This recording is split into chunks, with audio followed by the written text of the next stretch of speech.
Welcome back to the GSMC Chip Shot Football Podcast presented by the GSMC Sports Network. Diving into the second segment of the show, the Broncos offseason this year, or what it has been so far this year. A bunch of crickets, in all honesty, in terms of improving this team and trying to see something different out there.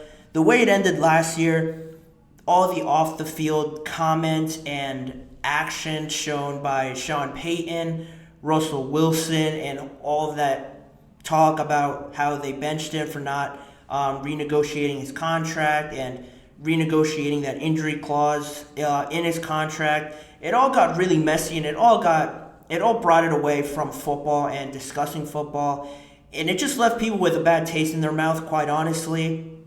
And the offseason for a bunch of teams that we've seen already is a chance to start something new, turn the page, forget about everything. But it's hard to do that with the Denver Broncos because of all the decisions that they've made and that they have already made in free agency that hasn't added to their team, but really taken away from it now. And now they stand in a weird place, in my opinion, looking at this team, looking at this roster where you have some good, you have some promise, but you have things weighing you down that don't allow some of their great players like Pat Surtain, Javonte Williams, Cortland Sutton had a great end of the year last year. These players are great, have a lot of talent, they have shown promising moments, but it seems like everything else is just weighing them down. Like I mentioned, there's always another hurdle in their way to show what they're really about. And like I mentioned, it's been a quiet offseason so far for the Broncos. They've lost really more than they've brought in. Jerry Jeudy was traded to the Browns. They released Justin Simmons because of the salary cap situation that they're in. Russell Wilson was obviously let go. Now he's with the Steelers on a veteran minimum. But in saying that, they're still paying most of Russell Wilson's salary. $39 million of his contract hit is still with the Denver Broncos. And they have that $85 million dead cap hit money that they have to pay off over the next probably 2 years, I would say. So really binded to Russell Wilson's contract still. And I just don't see them really doing too much because of that. Again, that was a decision that they made. Similar to the Cleveland Browns this offseason, extending Jerry Jeudy without really showing what he can do, where in his development he is.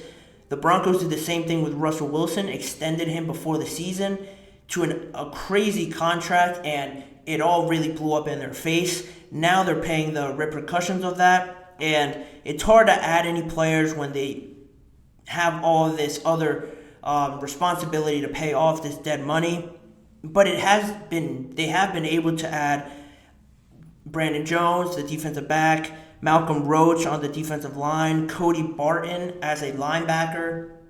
They're solid pieces to add. A lot of teams have made signings like that. But the biggest thing still remains is that quarterback position. Right now, it's sitting at Jarrett Stidham. But even Sean Payton couldn't really hide the fact that you have to have one of the top, at least one of the top 12 guys to give yourself a chance in this league. The talent level just keeps growing. Everybody has talent all over their roster. It's how they use it. And some of them just have great players, generational type players that win them games that they're not really supposed to win, keep them in games that they're really not supposed to stay in. These kind of players are what's lacking in the Denver Broncos roster right now. And to that, Sean Payton said on the quarterback not having one of the top premier guys, he said, we better. In this league, which is very competitive in our division, it's vital to have one of those top quarterbacks. And on the quarterback topic, they haven't had a steady quarterback that they felt confident about since Peyton Manning, in all honesty. They've rotated through a ton of quarterbacks in that time and have handed out some bad contracts as well, quite frankly. Obviously, the one to Russell Wilson, and when they paid Brock Osweiler all that money as well. He lasted a couple years, but other than that, it's more of the same with the Denver Broncos and their quarterback situation. Now, you think, okay, free agency hasn't really worked. They don't have a lot of money to really work with, sign some of the top tier guys. what about the draft? Well, in the draft, they do have the 12th pick, which is great. They sit in a very favorable spot to really address all the situations, ironically, except quarterback. Because if they stay at 12, you're really not going to get one of those game-changing, dynamic quarterbacks that I just mentioned. It's presumed that J.J. McCarthy, Drake May, Caleb, obviously, and Jaden Daniels are all going to be gone within the top 5. At 12, you could stick with and wait out for a Bo Nix, Michael Penix, maybe, if you want to take a risk on him. A lot of people don't have first-round grades on him as of now. Bo Nix, I am a fan of Bo Nix. There's nothing really too bad to say about Bo Nix, but I just don't think he brings that same sort of special, dynamic change that those other guys bring. Mostly because he's spent a lot of time in college, and when you're getting a player through the draft, you hope to develop him, find that special talent that he has, or special trait, I should say, and mold him into this great quarterback that you can have for years and years. But because he's spent about 5 or 4 years in college now, he's about 24 years old. He's older than some quarterbacks probably now in this in the NFL. And you wonder how much more can you really develop a 24-year-old that spent so much time in college, getting to the NFL. How much more room do you have until you smack yourself against his ceiling? So that's really the biggest question with him. Do you want to spend the draft pick on Bo Nix and hope that there is something left in the tank with him? Or do you go somewhere else and then you still have to pay that burden of not having a top-tier quarterback on your roster? Sean Payton has mentioned the idea of trading up, but when he did say that, it made me think, you don't have already too many players on your roster that you can offer up. You don't have a lot of draft capital really in this year's draft to offer up as well. I don't know what makes him think, or how much do they even plan on investing in trading up significantly in this draft as well. If you want to jump up to 4 minimum, you got to jump up 8 spots, and at that point you're really giving up a lot on an already very low quality and quantity roster. If you invest so much in the now, how much better is that going to pan out for you going forward? If you get a franchise quarterback, you most likely were going to have to trade, I would think, Cortland Sutton, Pat Surtain, maybe one of them, if you're going to jump up that far. If not, you're going to bind yourself to trading away the future draft picks, first round picks, high first round picks, in all honesty, second round picks, and then you're kind of stuck with the same roster as well. So all those things are things to consider with the Denver Broncos, things they have to consider when they're talking over these sort of deals, these sort of plans with not only them within themselves, but with other teams.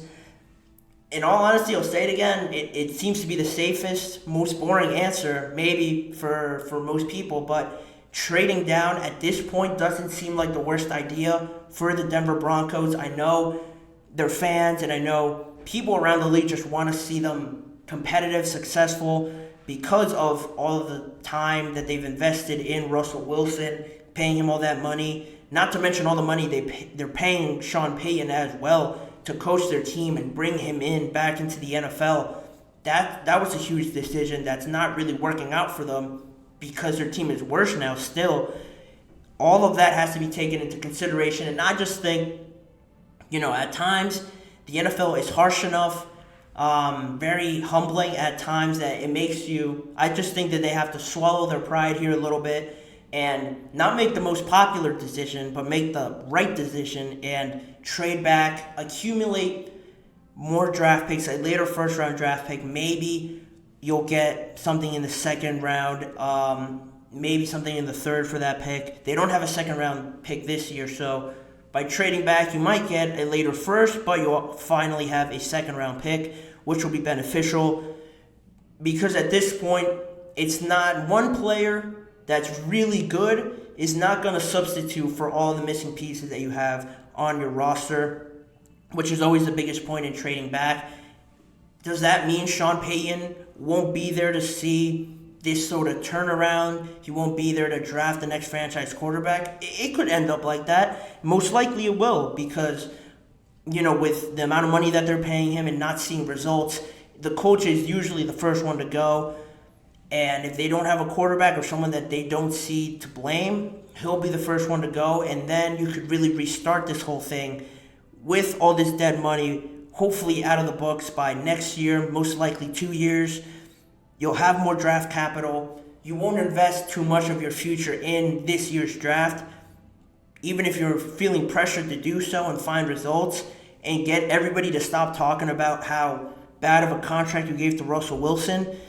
All that stuff really doesn't matter if you're looking out for the best of the organization. And quite honestly, it's not really, you don't want to call it tanking if you're the Broncos, but at what point do you look at this team and think, how much are we going to get out of next season? Should we just start planning for the next 2 years after all this dead money is away? Because you don't really have too many options other than that, I feel like, if you're talking realistically with the talent that they have. How much better can they get with or without Sean Payton? With everybody else being so good, especially in the AFC. The AFC is, as a conference, it's just stacked top to bottom. All the teams in there can give any team in the AFC a run for their money. And I just think the Broncos are probably going to have the first pick next year, the way that this is all constructed. And with that being said, it's not like they could turn this around right now. It's looking promising down the line with a potential first-round pick next year if you don't trade it all the way this year. And with that, I think the Broncos can have something to look forward to, but I haven't seen a situation like this with Denver and the quality that they have and so little options to fix it, to really think of another option instead of just throwing this. You don't want to throw the season away, but you just want to limit your expectations is the best way to say it. You want to limit your expectations this year, accept that you might come last in the division, have the first round pick next year. It looks bad.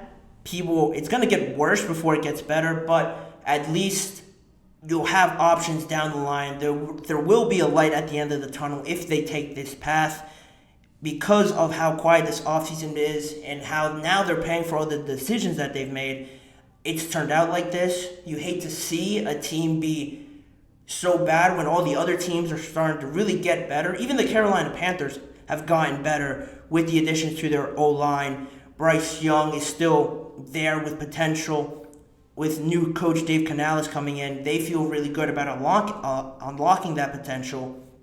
They've gotten better. They trade for Deontay Johnson, bringing in another weapon for Bryce Young. They've been able to do that after so many years of being bad and not really producing anything out there on the field. They've kind of been compensated for it now, waiting out their time and being patient. Now we could look at their team and be like, oh, there's something there with Deontay, Adam Thielen, Bryce Young. You can give him a pass for his first year. They've all upgraded the offensive line. That's where the Broncos hope to get to, because in all honesty, I don't really see them turning it around any quicker than the Panthers do at this point, because of all the circumstances that I said. It's looking dreary for the Broncos right now, but I'd be surprised if they were able to pull off a trade or something to prove me wrong. That's unfortunately the realization I think that they have to get to, and we're going to have to see when and if Sean Payton sticks around and all that stuff like that. But that's where they stand right now. That's a closer look of what the Broncos are sort of facing right now at this point, and how long will it take them to get out of it? We shall see. But we'll move on from that. We'll move into the second break on today's episode. More on the other side on J.J. McCarthy and maybe getting drafted second overall over guys like Jaden Daniels, Drake May. I'll have all the information on that. Plus, Dak Prescott and the Cowboys in the news more this time, with Dak potentially playing out his last year of his contract this upcoming season, and how that could affect them and how that could look further down the line. So don't go anywhere. All that stuff is coming up next on the GSMC Chip Shot Football Podcast.